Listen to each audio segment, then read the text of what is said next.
take one.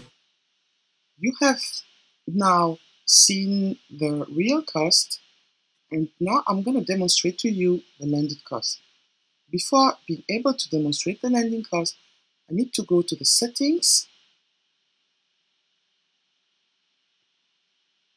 in the warehouse and set calculate landed costs on product. When this is done, it's gonna install the landed cost module that you will see here in the warehouse. You see here landed costs. The first step to use the landed cost is to define the cost type. As an example, I define the transport.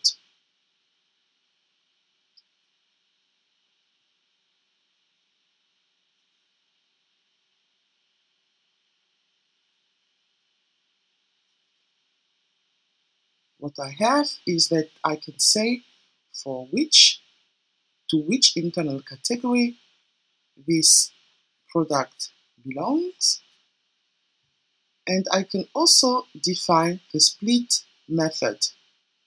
The split method allows us to define the way the costs are going to be distributed over the goods that you have purchased. To simplify it, I put it by quantity, but you can have by current cost price, by the weight, by volume. When you go by others than quantity, you really need to make sure that it corresponds to your needs, because the other calculations are quite complex, basically. And here I define that my product type is a service. I could add a standard cost for the transport, and I can also add my expense account. It's going to be something with a 5.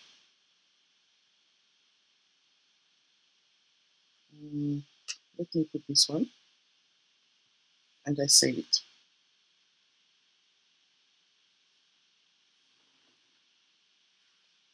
Now I have already purchased goods, and I would like to add some landed cost to my purchased goods. So I go to landed cost, and I create a so-called landed cost document. I can choose now the account journal in which I want to have this. It is better to create a own journal for the landed costs. So I have done this already. It is called landed costs. And now I can choose the picking. It means I can choose the goods entry that are relevant for this landed cost. That I am using for the landed cost, it's the product called real price.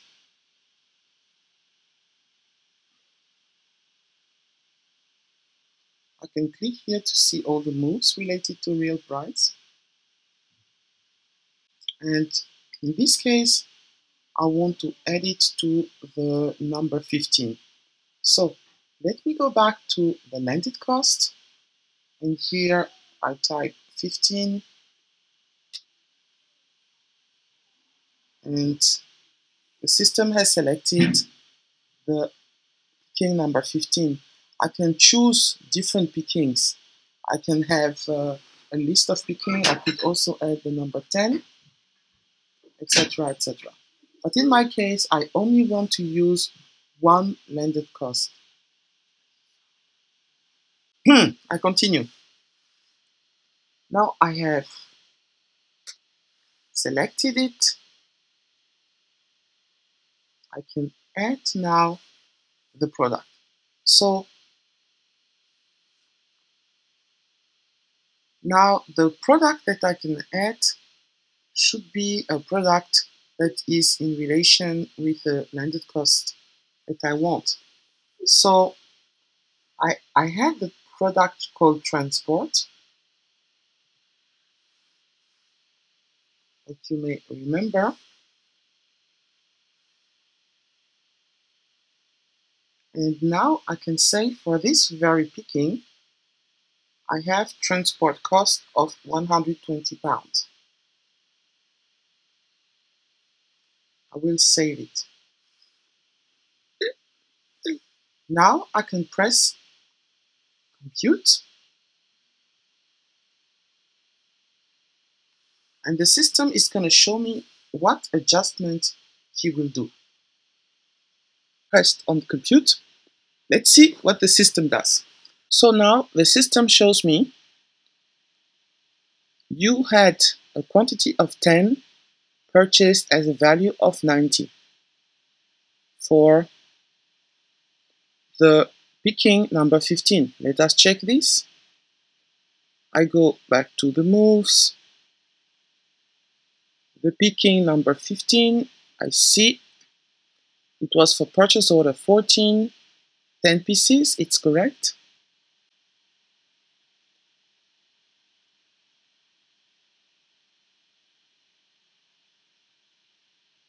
I had a unit price of 30. Whoa, whoa, whoa, whoa, whoa, whoa, whoa.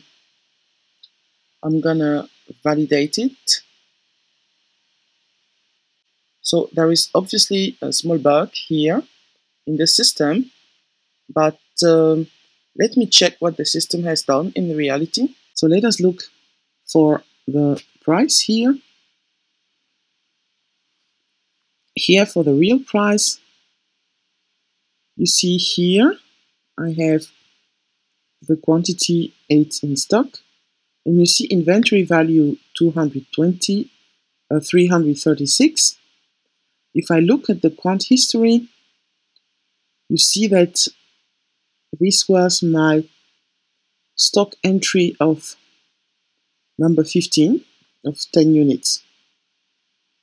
I had purchased these units for £30 each.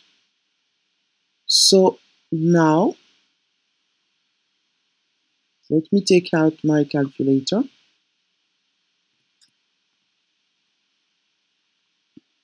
I had purchased 10 pieces to £30, so a total cost of £300, to which I want to add £120. So it takes £420 that I can divide by 10 to get the unit cost of 42, exactly how it is here. So now, if I multiply 42 with the 8 pieces that I have, I get the 336. And this concludes the part landed cost.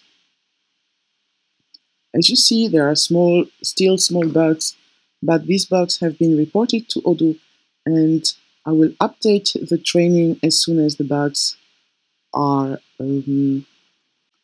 corrected. Well, that's it for today. If you want to have a look at Odoo, visit our webpage demosas.yboservices.net.